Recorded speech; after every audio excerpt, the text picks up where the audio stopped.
Hey everyone, welcome to another episode of the Golden Nuggets podcast, and my name is Hanafi, and next to me I have Amir. What's up, guys? And today's guest is somebody who's a bit special, somebody that we've known for quite a while. A bit only. Maybe a lot. I don't know. See how lah. I don't know if the guests also know them. Him. Sorry, him.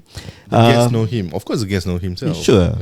Not the guest know himself, bro. As in like the audience. Sorry. Okay. Yeah. I don't know if the audience know him. He uses his mouth for a living to do two things. Right. One is to yap. Right.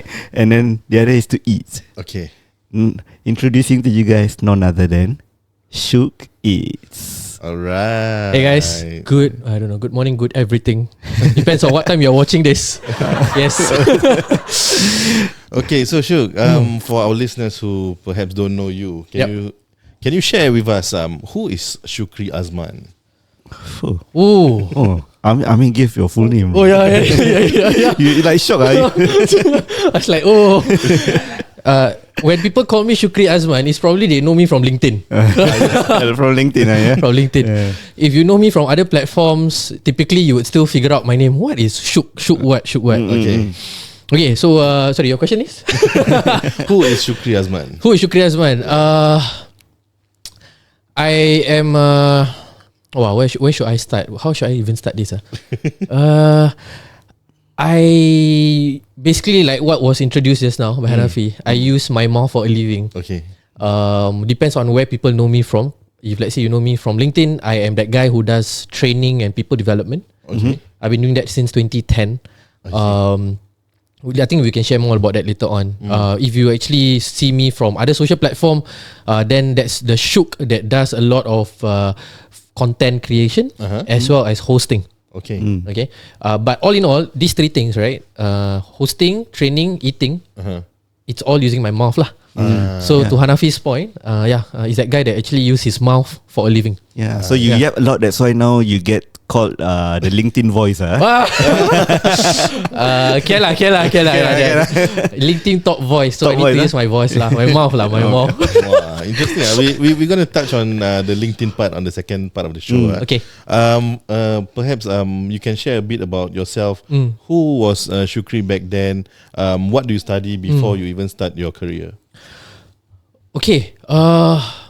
Wow. Okay. I studied events management. Okay. So it's nothing got to do with whatever I'm doing now. Okay, like in a way have lah. There is a little bit here and there. Yeah. So I studied events management. I did my diploma. Then but what happened? What's the interesting part was this. I was that student that never. It's gonna be another cliche story lah. I was never that student that did well in exam and schools. Okay. So I always tell people, upon graduation from O levels, I could actually be a bilingual chef. Okay. Why is that? Why? Yeah. I passed only 3 subjects. Okay. You wanna guess what's the 3 subjects? English, Malay. Okay, yes. Bilingual, okay. Apa FNN? Yes. So I only passed FNN, English and Malay. That's it. Okay. And you got to poly? No, I didn't. Okay. Your time is called FNN. Food and nutrition. But we did home economics. Home econ in Sec 1 and Sec 2. Then after that I did FNN in Sec 3 and Sec 4. Okay. Yeah. And then after that, because I took O level, typically like people say O level, your route is either you go to poly or GC, right? Back then. But with my O level score, even ITE didn't want to accept me. Okay. I was only left with one course in ITE, which is beauty and spa. Okay. Okay. That's how good my result was. It's okay. I understand. I totally understand, because I was only left with one course also. What course was that? Nursing. Okay lah, it's in nursing. Now everyone is chasing to go into nursing, no? Yeah. People actually go a mid-career switch just to go back to ITE, poly, just to do nursing now. Like me lah, but then I'm regretting it lah. Why? A lot of things. Toxic culture. The pay doesn't add up. You know, the knowledge that I have and the pay just doesn't make sense. The amount of work that's required, right? Yes. The hours, and then if let's say you need to, in the bigger hospital, if you were to do OT, right? Okay. You cannot claim your OT. Bigger hospital as in government hospital? Yeah. Okay. You cannot claim your OT. Then? Because they say that it's part of your duty to be serving your patients. Oh wow. Yes. So shout outs to all the people in the healthcare sector. Yes. It's not easy. It's not easy, Yeah. definitely. Yep, I Yeah. agree. Hi, mum. Oh, the mom is in the healthcare sector. Yeah. Yeah. So back to Yeah, yeah. yourself. Yeah. So I was only my O level was what 31 or 32 points. Oh, okay. To the extent I had to appeal not to poly, not to JC, but to ITE. Okay. Okay, I had to appeal. I literally had to get people to, can you write me testimonial? I need to appeal to ITE. I want to go to events management in ITE. Was it in the west, if I'm not wrong? At that point in time, they still had like Bukit Batok, Bishan, Clementi and all that. Was it ITE West Dover? No, I don't think. That'll be my Yeah. school. Oh, I don't think it's Dover Dover. close, right? Dover close. Dover right? close. Dover. Really. Yeah. So I appeal and even ITE rejected me. Oh. At that point in time, I'm like, okay, then maybe it's just not meant for me lah. Yeah. Right? And that point in time, I was very clear. I told myself that,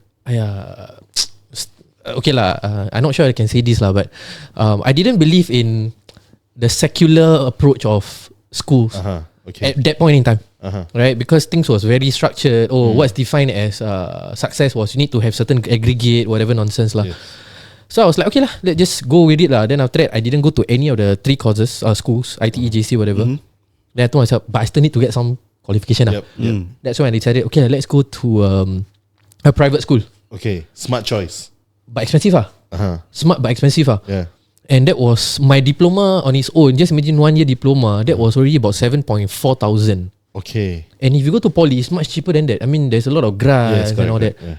And so I was like, but what I did was I worked first for 1 year. Then I actually took up my diploma while working part time. I see. And that point in time, I was doing a bit of admin marketing. Okay. And it was 11, I think. Okay. 11. Yeah, so admin marketing, part-time job lah. While doing my diploma, so I took private diploma and I took private my study loan lah, basically. Yeah, 7,000. I was like, at that point in time, I'm thinking how to pay this 7,000. Lord no. But Admin marketing tu buat macam mana? What do you do? basically, do admin work at the same time. Okay, help to design a poster. Oh, wow. At that point in time, poster design was using PowerPoint. Yeah, okay. Yeah. So it's Okay. double job lah technically. Well, Admin and marketing. Admin lah. marketing, Okay. yeah. A bit of design work. The reason why I did a bit of design work because in secondary school I was in media club. Okay. Okay. So I had a bit of my first foot into media space lah. Basically, I was doing videography. I was exposed to doing basic videography using at that point in time Adobe Premiere Pro. Yeah. It's like double screen. Like we have double screen. It's like shock. No, we got double screen. It's shock already. No. Yeah. So that's why I did admin marketing while doing my part time. I did my studies as well, diploma. So that took me about a year to get my diploma. Okay. But to your point, I think it was a wise choice of me to do that because I got my diploma ahead of all my other peers. Correct. Yeah. And I enlisted at least 1 or 2 years ahead of my peers as well. Yeah. So by the time I ended my NS, They just graduated. exactly. Yep. And then by then, I technically already have about a year plus of work experience and a diploma, right? And then right after NS, I got into my job as well. Then I got a full-time job lah. But how I started was I was doing a lot of school camps also back then. Okay. That's how I get into the space of training, I see. right? So School camps as in like what? Secondary school or? like orientation, your okay. sec Like 3 camp, OBS camp and all that. yeah. I see. Okay. I think we all went through that phase. I was like, I want to be the instructor with bandana, Nalgene water bottle, I was like, hey, cool lah. And then campfire, But that's the hard truth is, I'm not too sure whether people will agree with me on this, but if I'm going to continue becoming a camp instructor alone, it doesn't, okay, this is a bit sensitive, it doesn't really pay the bill. Yes. Yeah. I understand. Yep. You're talking about 3 days, 2 nights, $120. Yep. Yeah. Right? Yep. At that point in time, I'm not sure now. I heard now still about the same lah. Yes, I'm correct. like, how many years already? 6, 7, more than 8 years, right? Yeah. So 120, 150, I said, wow. At that point in time, it was really a lot about passion, love and all that, right? Yeah. Healing. Healing, cool lah. It's all cool, Then after that, I'm like, okay lah, let's do something. So after my NS, that's when I got back into still that space, but a bit more of a consultant role. Okay. At that point in time, I was only like 21. Uh-huh. So I was doing program development, consultant. I was going through agency. I was going to different companies to say that, hey, look, we have this program. You want to buy this program? Okay. Then I actually designed those programs for them. Ah. So I started doing that since like back then already, where I developed programs, events, and all that. One of it is I was literally organizing a team building event for 600 packs for some SAF reservist unit. Okay. Were you guys from SAF? Yeah. So typically reservists, and then you guys will have your cohesion, Correct. right? Typically cohesion is either fun because you literally don't do anything, you just waste time. Yes. Or you have to go through something that's like, why am I here? All that. Yeah. So I was one of those vendors that actually organized this. Oh. And we had like 600 packs unit. And they were organizing an amazing race around the town area. Oh wow. Okay. So fun, huh? It's fun. Which which unit is this? I can't remember. I It was changed for my final year. it was long ago already. So I remember that was one of those projects that I literally had to organize such a scale event, and we had to indent like buses, logistics, bookings of places. So How much budget they have? Millions. It sounds bro. expensive. No, I know they got a lot of money. Yeah. My cohesion is like just going to the bowling alley, bro.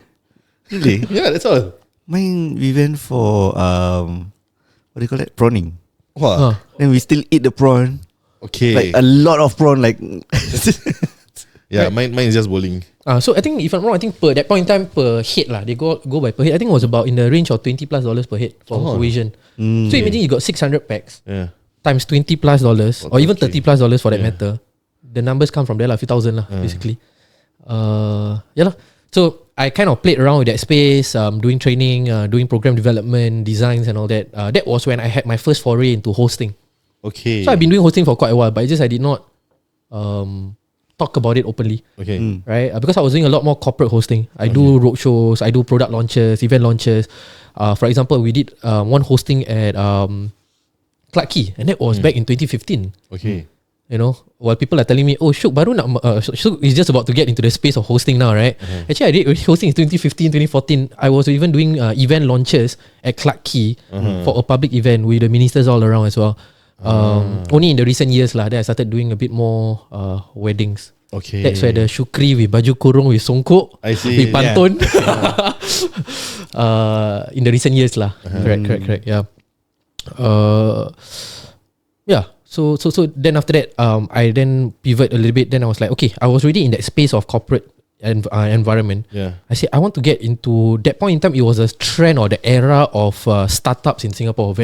This tech startup, that tech startup. Yeah. Most of them no longer exist lah. Yeah, of course. So I can name drop a bit. So this is between 2017 to 2020 period lah. Thereabout. Yeah. Thereabout. Correct. Yeah. So I went into Honest B. Okay. That point in time, Honest B Wow. was a big thing. I forgot about Honest B. Yes. Yeah. And Honest B was a pretty huge. Huge thing, right? that's Because it's Singapore brand, right? Yes. We had a lot of hopes for it because they had a vision of trying to be the next Amazon in Singapore, Correct. having that smart supermarket where you Yes. can buy and check out Wait. Habitat. Is that supermarket still No, around? I don't think so. No lah. more. Oh, wasted lah. Yeah, There because they hire a lot of foreigners also. All the Angmo developers also were there and that kind of stuff. Yeah. So a lot of resources was pumped into that, right? You talk about the entire infrastructure. You are talking about automated infrastructure within the supermarket. But I'm not too sure from a business angle, was it a viable option? Because at that point in time, the take-up rate, when it comes to this kind of thing, even though you want to be the pioneer, but it's also to have a good grasp of whether or not the people can accept it yet. It's about market creation, bro. Exactly. Yeah. Right? So the question is, when they were trying to create that market, whether or not the society themselves are accustomed to that culture of going to a supermarket without a cashier and just walking out on its own, right? But my role was there specifically, I was actually doing training. So all the delivery riders, drivers that were sending parcels to you and all that, I was doing the training for them. In terms of how do you do service recovery, when you deliver, make sure you take a photo, what kind of photo, in case customer complain, what do you do, how do you refer back to. So I was doing a lot more service training, right? Service training. And then after that, And this training, you were also the one who developed it? when Honest B, there was already programs developed. Okay. So I came in to actually take the program and deliver it. Okay. Correct. But that one was intense because that point in time, it was a take up rate of new drivers, new riders, a lot. Yes, yeah. We were literally training every single week, 2 to 3 times in a week, or 3 to 4 times in a week. Because a lot of people, it was a gig economy, right? Yeah, People were just, delivery job, easy, right? So everyone, auntie, uncle, everyone was coming down. They just sign up, I want to be a driver, I want to be a rider. Okay lah. Then we train, they never work. Yeah. Okay lah, but that's not the point lah. So that was my next step with Honours B. Then after that, that's when I went into another local company, where we talk about third-party logistics. Okay. Yeah, very interesting. If you guys remember, that point in time, there was a first Singapore company that got the tender for Amazon when first Amazon came to Singapore. Is it Janyo? Yeah, I was just. No, it's not. It's not. Riverwood. What's the Shafiq. Shafiq Yusof. Yes. Right? Yeah, correct. Shafiq Yusof. So their Shafiq Yusof, Riverwood back then was serving Honours B. Okay, bit of context. Okay, I'm not too sure that this part of the podcast direction. So a bit of context. All this, whether is it a Ninja van and all that, even though they are using all these vehicles, like their branded vehicles, right? The one that is doing delivery is not their employees. Correct. Yeah. Yes. They're actually outsourcing, right? Yeah. Even like FedEx. Yeah. The It's 3PL, right? Yeah. So Riverwood was actually servicing Honours B and a lot of their clients. So that's when I got in touch with Shafiq on LinkedIn. We did not have any prior connection at all. Okay. I got in touch with Shafiq on LinkedIn. Say, hey, I'm interested to know what you guys are doing. Can I find out more? So we met at Coffee Bean at the one at Changi City Point. Okay. So we spoke, we had conversation and all that. Then I was like, hey, I'm quite interested to be part of your team lah. I said. Then he was discussing. He said, hey, why not? Then he discussed with the team. Then that's when he actually offered me a role lah. Okay. So I came in as a talent management person. So my role was basically to work along with the HR and also to look at how to develop their internal pool of delivery riders and drivers. Right? Because most often than not, these people tend to be neglected when it comes to development. So that's where we actually come in. So I was there for a short stint. Then that's when I told myself, okay, enough of working in SME. Yeah. Let's get into the MNC world now. That's when I had my next foray into MNC lah. Okay. That's when I get into companies like Under Armour, Indeed.com, where I did training development. So that was my journey. I literally from that guy who does admin and marketing in an office environment of an office of 3 or 4 person. And then after that, I went to SME, which was about, I think, 20-30 plus employees. Slowly scale it up to a startup with few hundred. And then went into MNC, which over 15,000 employees globally. Right. So that's been my journey. And specifically when it comes to training development, it's across industries. That's what I've been doing. If you realize, I'm very entrenched in the space of training people, developing people, but industry not specific. Okay. So in other words, my game is to make myself valuable in case one industry shuts down.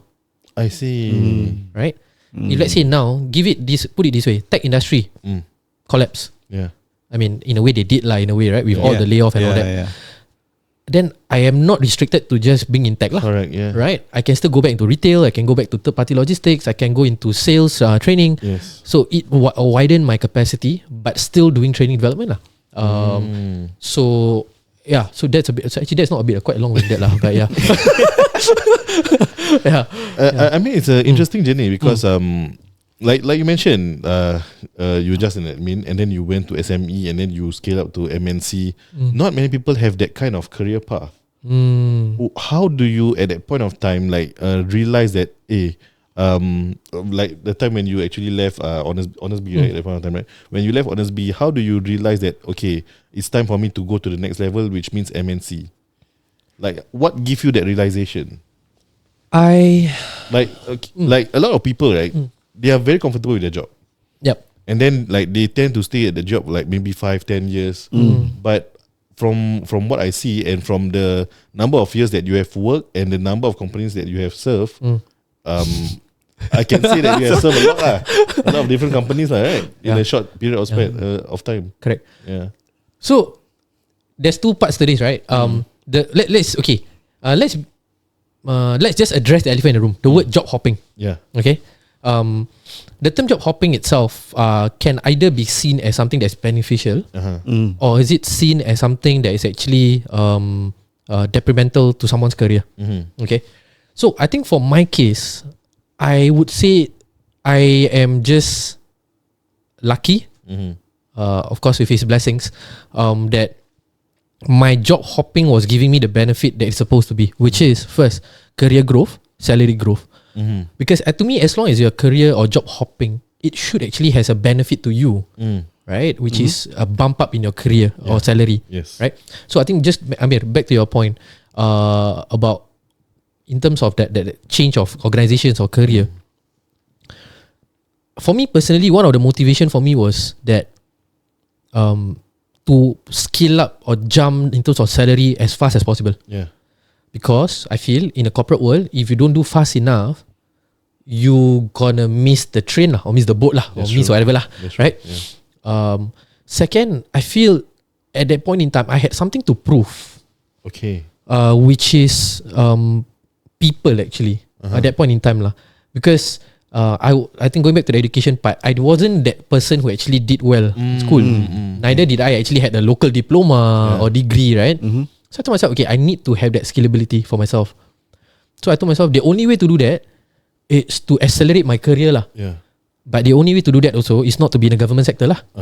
Right? Because if I'm going to be in government sector, then I cannot do such things. Correct. Right? 5-10 years, same thing. Yeah. And then the best part is, if you don't have certain qualification, stuck lah. Yes. Right?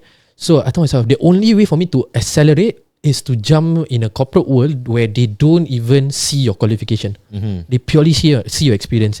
And that's the reality in MNC, which I hope, right, a lot more individuals out there, they realize that if they really want career growth or salary growth or for whatever that matter, for whatever that is, right, MNC or corporate organization is the place to be, right?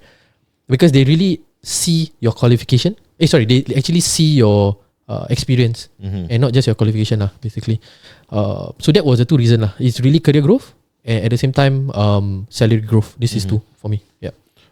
Do you have any advice for people who are perhaps stuck in a specific industry and doing what you do, job hopping or anything like that, right? Does not give them that same advantage as what you got? I think the first thing we need to acknowledge is that the idea of changing job is not meant for everyone, right? Because it gives anxiety. Yeah. Because you've got to restart all over again. Yep. You got to restart all over again, kan? Yeah. So I think my advice is, if you honestly, I mean, there's nothing wrong being comfortable, right? I think if we are comfortable at where we are comfortable with just having that 3% increment every year or 5% increment every year, as long as I'm able to have a stable job, so be it. I think that's perfectly fine as well. And I think what I'm going to say next is probably going to make people might not be comfortable for people as well, which is we shouldn't normalize. Let me put it this way.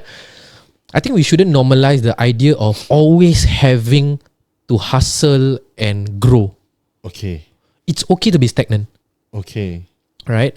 The reason why I say it's okay to be stagnant is because I feel that in life, we ought to recognize that there are different phases of life, right? And not everyone is here to go for a sprint, right? But for some of us, it's just, I'm here for the long run, right? If it means for you to stay in a particular organization for a long run, so be it. But if you are the kind to say that I'm here for a sprint because I want to achieve certain milestone by certain age, my advice is, first and foremost, don't do something which the masses are doing. Right? Because if everyone is already doing something, then you should be doing something else. Because a simple example, I always say this, right? All of us can actually imagine. Okay. Yeah. Okay. If all of us can imagine that particular very imagining. sorry, I'm distracted. sorry. This particular photo, which actually always goes on LinkedIn or any social media platform, it's a walkway with two pathways, right? The crossroad. A crossroad, crossroad. Sorry, one is turning left, which everyone is going to. Yes. The other one is empty. I say if you really want to go and accelerate your career, you should be going that pathway which is empty. Because then you're not competing with the hundreds of people that's competing in the same space. You can sprint and jog or whatever You can do whatever. You want to crawl also can. Yeah. Because even if you're crawling, you are probably competing with another crawler lah. Take the bicycle also can. Yeah. You want to take a break. Even if you are taking a break, you know that you are not worried that hundreds of people are going to pass by you. Right? Because you know that, okay, even if you're going to take a break, once I stand up again, if I sprint, I am not being blocked by 100 people in front of me. But if I'm going to go that route, which hundreds of people are there, there's 100 of people, even if I take a break, I'm worried, okay, 50 people passing by. The moment I stand up, I want to run, these 50 people is really blocking you. Yeah, true. It's a choking point, right? So, and the next thing I was trying to do is that I feel, okay, let's put it this way. I'm not trying to play the race card over here. Okay, I'm not trying to play the race card over here. But I think the moment I say this, it seems a bit controversial lah. Okay. In the MNC world, the corporate world, they are very big in the recent years about this whole thing about diversity and inclusion. It's very big. When we define as diversity and inclusion, which means is that they want to have people with different colours, people of different belief system, religious background and all that. A lot of organizations are still lacking in terms of Malay Muslim. Okay, I'm going to be very upfront and honest. I can easily name drop 2 to 3 of my past organisation. Okay, I'm not going to name organisation lah, but 2 to 3 organisation I was with, there's no single Malay Muslim right there. Right? So the opportunity for you, it's massive down there. Okay. It's really massive. But a simple example, people doing HR. Okay. The idea of HR, people are typically very used to the fact that, okay, I'm working in a company, my HR is, I am doing hiring, recruitment and all that. People want to get fired, I prepare the paperwork and all that. I organize end of the year team building, right? So much work to do. Yes. 1%. But once you go to a corporate world, you're talking about HR with 3-4 people, which is a bigger team, and you're doing much more specific jobs. If you're just doing hiring, you're just doing hiring, right? Or you're doing team building, engagement, you're just doing engagement. So you allows yourself to actually be a bit more specialized in that sense, and at the same time diversify your network as well, I would say, right? So I think, sorry Amir, just back to your point, what's my advice? It's, if there's a crossroad, go towards the route which is lesser taken. If there's no crossroad, you create that crossroad. Right? You create that crossroad. I mean, if it doesn't exist, especially in the career world, go do it, right? Because then you're not competing with anyone, you're just competing with yourself. You don't need to worry about, what if other people think like this? I don't care about other people lah. You know, and that's my personal belief even when I'm starting my own side hustles as well. I'm not here to compete with anyone, even though some people term it that way. It's like, oh shoot, he's just trying to compete with certain people. I say, to be honest, right? I don't even care what my competitor are doing. I don't even scroll to see what my competitor are doing. I don't do competitor analysis at all. Because I feel like the moment I start doing that, then I'm just trying to be better than my competitor, which is not my game. I'm not my level lah. I mean, competitor is not my level lah. You know. Wow. No. That's just in a very blunt way of putting it, right? Yeah. You should just be better than what you are. Then at least you manage your own expectation, so that we don't get into burnouts as well. Yeah. One final question before we end the first part. You have been into different industries. And just now you're talking about the crossroads, right? Do you think it's necessary for people, like, if they were to feel stagnant or they feel jaded at the place that they are at right now, despite knowing that they already have earned this much money and whatsoever, right? Do you think it's necessary for them to join other industries? Because, like for example, if you are regular, let's say you are a policeman for like 10 years, and then you are just jaded.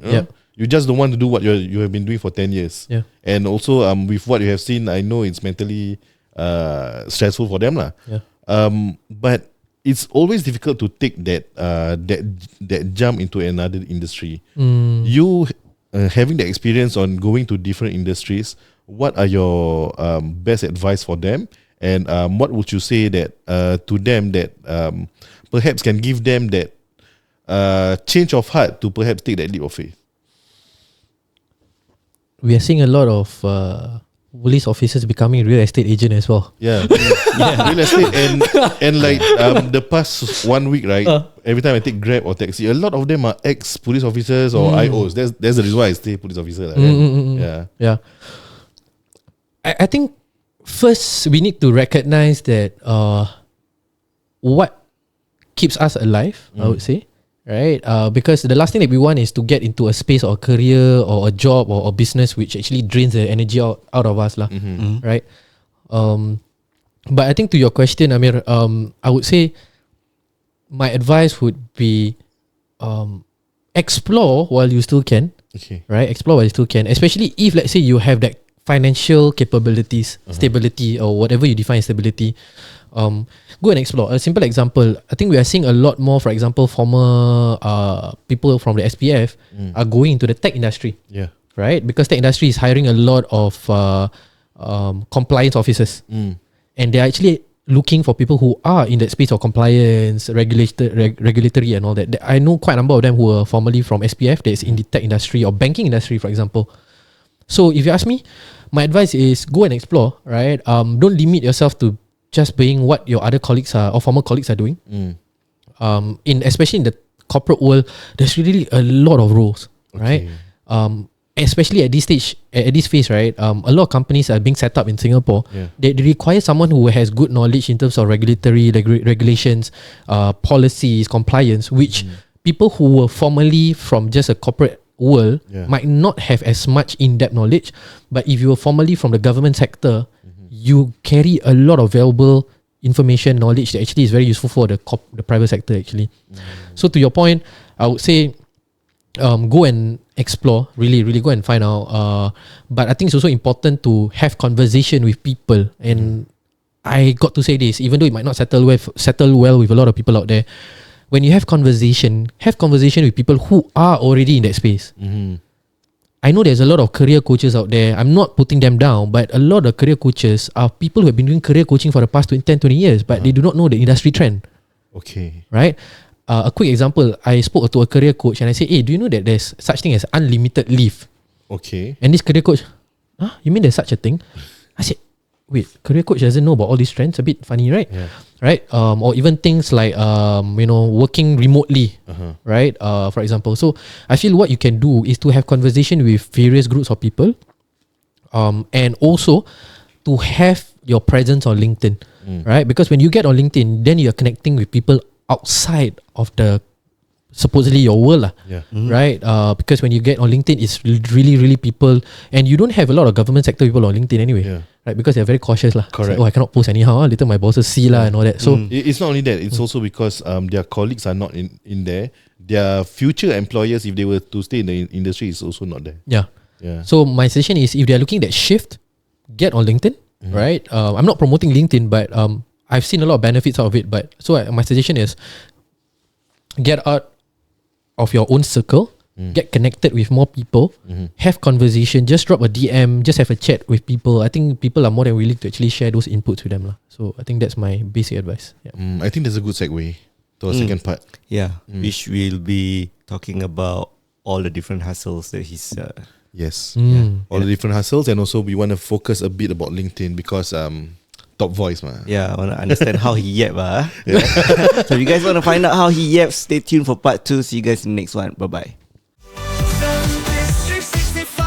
Is here to guide. Find your dream home with them by your side. For the best deals, you'll be in heaven. Call 876-16867.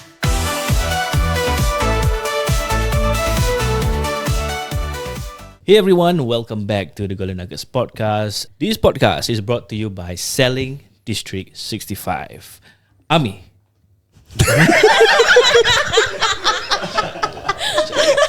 Macam kamu lah dong. Ami. Yes, Nazrin. Ami. Yes, Nazrin.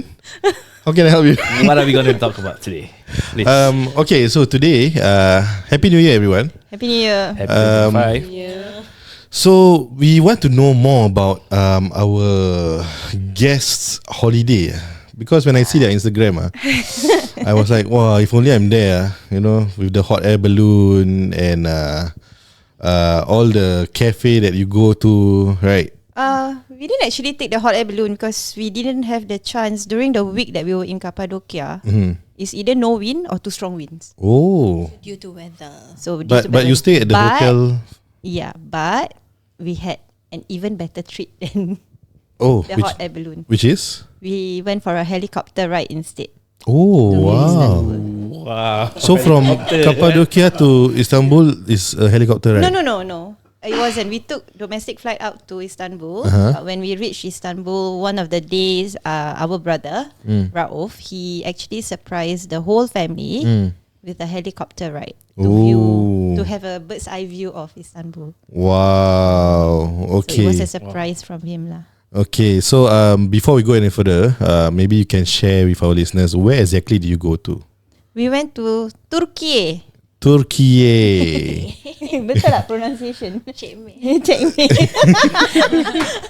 Yeah, we went to Turkey Okay. for about 12 days. I think. Yeah, they're about. days include travel. Yeah, including travel time, it's about 14 days. So Okay. we went to Cappadocia for about a week, and then Istanbul for a week. But in between, we had our activities, and then we went skiing at I don't know how to pronounce. Ergie. Erciyes, don't know how to pronounce. Okay. It's quite a highlight in Turkey. So we went skiing in Mount Erciyes Okay. or Erciyes. I'm not sure how to pronounce it. It was good.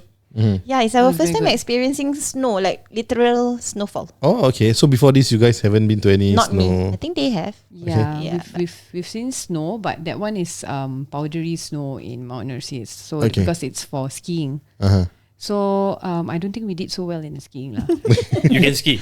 Do you No, fall? no. Yes, of course I fell. I fell horribly so many times. Okay. Yeah, but it was a good experience. Okay. I didn't fall. Action, eh? Yeah, but yeah. Tiring actually. Yeah, the boots are like You gotta climb up the mountain and then slide down. I thought there's like that. What? they didn't allow us to Travel later, take that Ah. travel later because they said that because we are only there for like a few hours. Okay. So that one is like for those who are more experienced, you The know, professionals like lah. more, yeah. Okay. So So- that means those who are learning, So yeah, they they make have you to. walk. Oh, They make you climb up. but not that high lah. It right? is high. Oh, is Okay, it? the thing is, it may not look high, but because the skiing boots freaking heavy, Okay. and we ended the whole session Mm. with bruises on our shin. Oh, really? So imagine the boat is like 5 to 8 kilos. Oh, wow. So you gotta climb up the slope. One side. One side is 5 carrying to 8 kilos. Wow. Yes. Like between 3 to 5 kilos, one side. Okay. Yeah. Super heavy. It's a good exercise. Dah macam astronaut. Literally macam astronaut Astronaut. dengan jalan. Really? Kita dah macam astronaut jalan. And for then that, we we, plan to join High Rock this year. and then we have to carry our own what do you call that? The ski apa tu benda? Yeah, Whatever The you call gears it. lah. Yeah, the gears you and all that. carry it on your own, and that's probably another like 8 Yeah. kilos. Okay.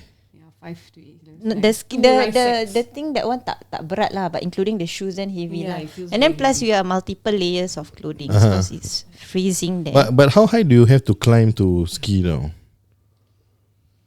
How high? Like what's the It's a range? gradient slope, like I don't know, maybe Taklah macam jauh. It's maybe about You can climb up Like 20 to 30 30 meters. 30, 40 meters. But because of the powdery snow Uh-huh. and how heavy it is, Yeah. so it becomes It feels far lah. Feels far lah. and it's cold. Okay. At one point, you don't feel cold. You feel so hot because you're like, wow, I was Sweating, yeah, we sweat. We like, so bad. I need to remove my layers, man. This is warm. I'm sweating, guys. Okay. Yeah. Okay. Okay. But I mean, you guys ski for one day only lah, kan? Yeah. What else? What else do you do? The most fun one was actually the jeep lah. I feel in the Cappadocia. crazy riding jeep. Yeah, we did this jeep tour. Okay. Our grandmother, she's 80 years old, so she's with us during this trip. Yeah. So Okay. apparently, my brother had the idea that probably jeep is safer or more suitable for grandma, Yeah. because if we take ATV, Correct. then grandma not so suitable lah. Yeah. Right? So, but apparently that jeep tour is a hell of a ride. Okay. Really? Yeah. Yeah. Is it hard terrain? They went through the Gerom, how you pronounce? Like, Gerom Valley, whatever valley, you know where all the rocks and all the cave houses are. And the Yeah, so that when inside the jeep, like, oh my gosh, how It's like 90 degrees turn. Yeah. Okay, so as Like in 90 as in what? degrees. It's like a sand, it's as in like a desert. sand Yeah, desert it's like rocks. desert lah, but it's rock formations A rock mainly. formation. Oh. So when they like bawa the jeep, and then suddenly they naik tepi, and then the Yeah. jeep like 90 degrees. Wow. Seriously? So you're like, and then like very deep. Yeah, it's like a roller coaster. Yeah. But you guys wear like seat belts? No or- lah, I don't. Seatbelt yeah lah. Seatbelt yeah lah, That's right? the fun part. No, never. Then like your grandma tak My that's grandma why. is in my Middle jeep, lah. so she's sitting in the middle, and my little one 6 years old at the corner there. Okay. So then me, and then That's why. yeah, and then but apparently my driver, he is also an ambulance driver. Okay. Okay. So we felt a bit more confident lah. Abang-abang macam abang-abang Abang paramedic. Okay. But it was crazy. My grandma was like, Nini okay? Nini okay? Nini okay? Nini okay? Okay, wait. When you mentioned that the jeep goes like It's like a roller coaster. It goes up. so this is kind of like dune bashing kind of thing lah. Yes, Yeah. correct. Oh, okay. Yeah. And then what else we did?